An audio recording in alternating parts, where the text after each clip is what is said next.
Welcome to another episode of the Camper Build.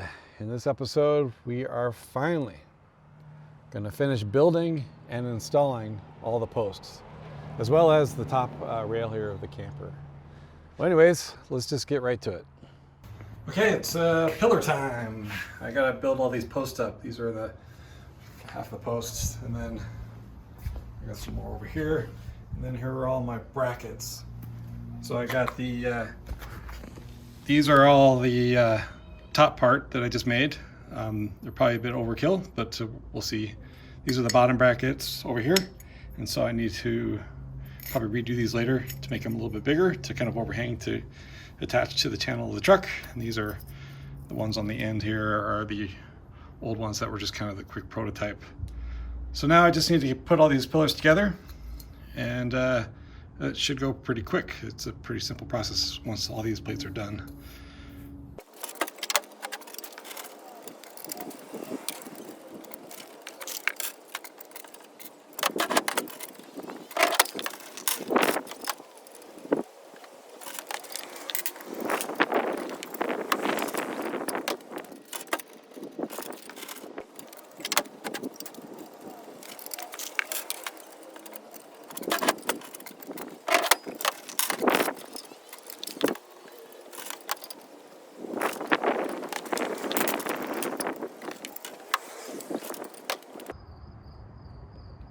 So here's the first post on the camper, mounted on the bed rail. Well, sort of, it's just kind of held on by one bolt.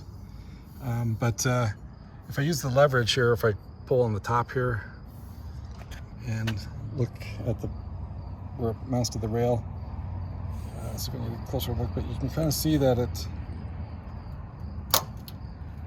rocking back and forth. So what I was thinking about doing was, initially I was just going to have like a 1x1 going across this part of the bed rail, but I'm going to put a 2x2 instead. And these are offset a little bit, so I have to kind of cut a little custom bracket. But I'm going to cut a gusset bracket here and try that. So that should kind of stabilize this part of the camper, at least, I hope. So I'm going to give that a try and get it cut right now.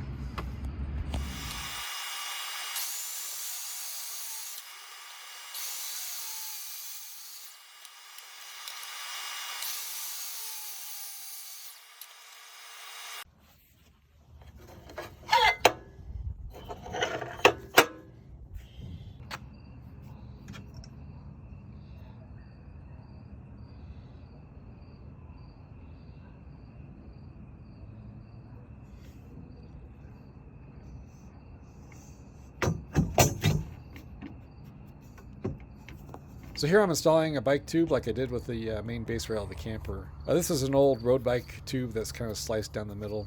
This is to provide a little bit of weatherproofing as well as some protection between the camper and the bed rail of the truck.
So here's the front bottom bracket. This is 5 inches by 3 inches.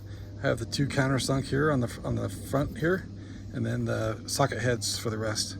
And then this piece right here, I have a the 4x4 plate here that I cut that attaches this one to this one to this rail.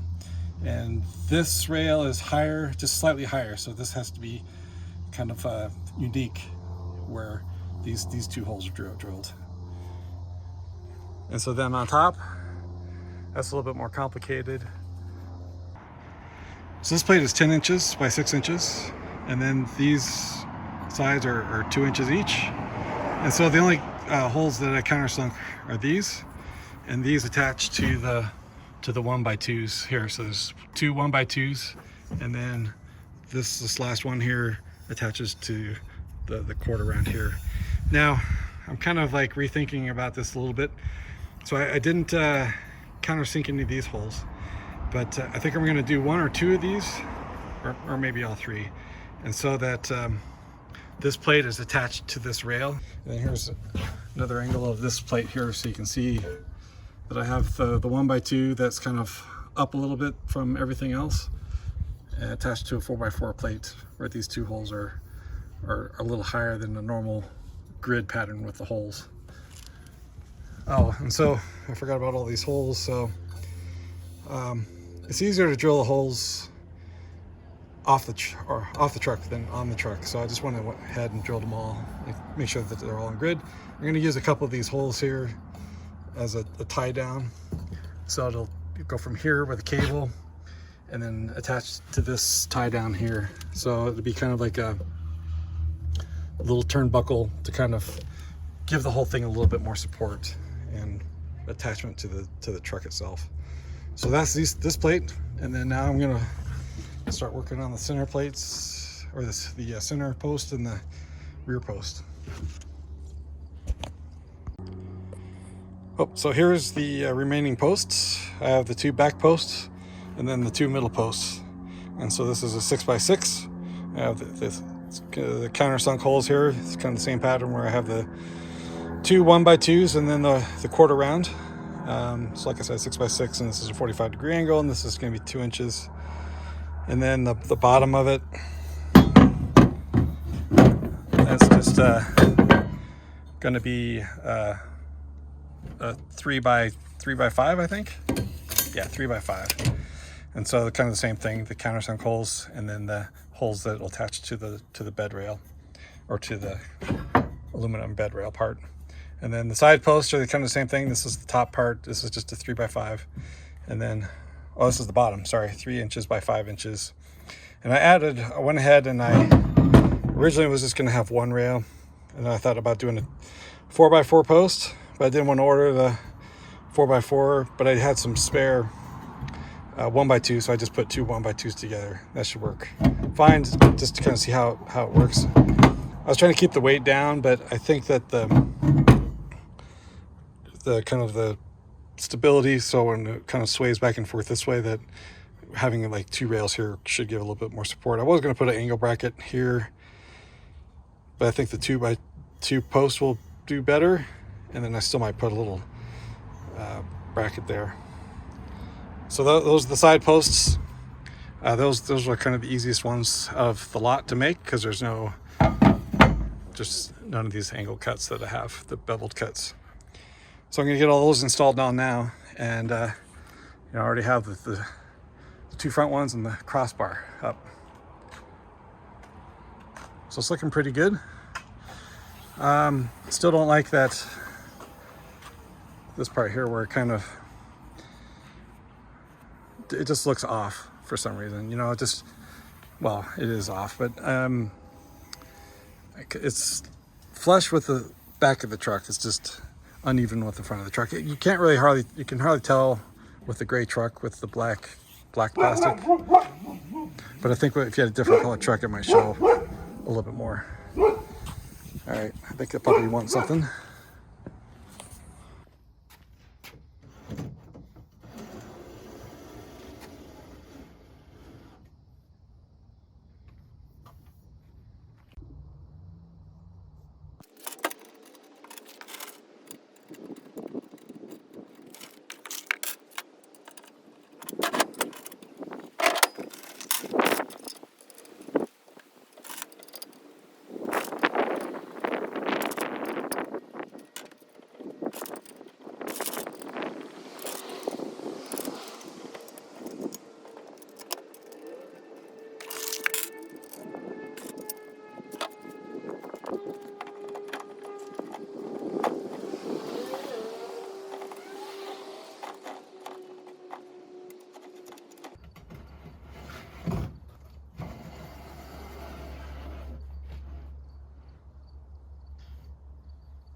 So just like that, all 6 posts are on the truck. I just have to tighten them down and make sure these center posts are in the center. Okay, so I'm gonna assemble the first rail that goes onto the top of the posts. I think there's gonna be a total of 3. I'm not sure, but this will be the first one. I'm gonna assemble it off the truck, which I think I might regret. And then the hard part is there's gonna be these 2 cross members, just kind of like my standard cross members with a 1x5" flat bar that attaches to this rail, and then this will attach to the piece I'm going to assemble in the garage here. Okay, so I took this plate off again so I can countersink these 3 holes. What I was originally thinking was the plywood of the overcab was going to rest here, and I wanted to attach the plywood to this plate and to the rail, but I wasn't paying attention because this whole section here is going to be, the plywood is going to sit on that section here, so I can attach the plywood to these points and then attach these to my countersunk holes to the rail itself. So I'm going to go ahead and do that, get these countersunk on the 2 plates, and then and get this back on there again, and hopefully I won't have to take it off too many more times. So here's where it's at now. Went ahead and put the top rail on. Didn't film it because we had to go to a concert and we were kind of in a rush to get out the door. But I kind of half assembled it and then put it on. I was trying to slide these rails all the way down here, but I think it might be easier just to kind of set it on top and then fish out the T-nuts. I did assemble this front part first, or this part up here, before I put it on. A couple of temporary crossbars here in the front, just to kind of hold things up. I need to take those off and redo them because it's a 1/4 inch off. A little bit above that shark fin, so that's good. So right about where I wanted it to be. And went ahead and got this crossbar up here on too, and got all these tightened up, and they're all good to go. And next thing I need to do is kind of put these supports here that go in the middle. There's a support that goes there and a support that goes there, so that way I can dry in this whole area here, which I need to do right away because we need to hit the road here next week. And then working on the back, trying to figure out, switch up here. So I'm trying to figure out if I'm going to go ahead and do a hatchback where the whole thing slides up, or get the door on. The door is a little too big for the camper, so I got to come up with something to figure. I just need to figure out a way to mount it, see if it's possible. If not, I can either modify the door or just go with the hatchback. But I haven't really figured out how I'm going to do the hatchback yet because I was planning on the door. So that's kind of where it's at right now. And then gonna start adding the sides here. Can do that now since I got the top rail on. So just a side note, I preloaded some of these T-slots with the T-nuts. There's some areas I know how many I need, and then there's areas that I'm not sure yet on how many I'm going to use or need. So I kind of put a couple extras in there. So the problem is when I'm driving, these things just rattle like crazy and it's getting kind of annoying. What I did was I just took like one of these 1/2 inch socket heads, and I pushed it down as hard as I could and then tightened it up. So at least now that they're kind of solid. So I'm doing that with all the T-nuts that don't have a home yet, and that kind of gets things quiet when I'm driving. That's going to do it for another episode of the Camper Build. Like always, be sure to like, comment, share, and subscribe, and I'll see you guys on the next one.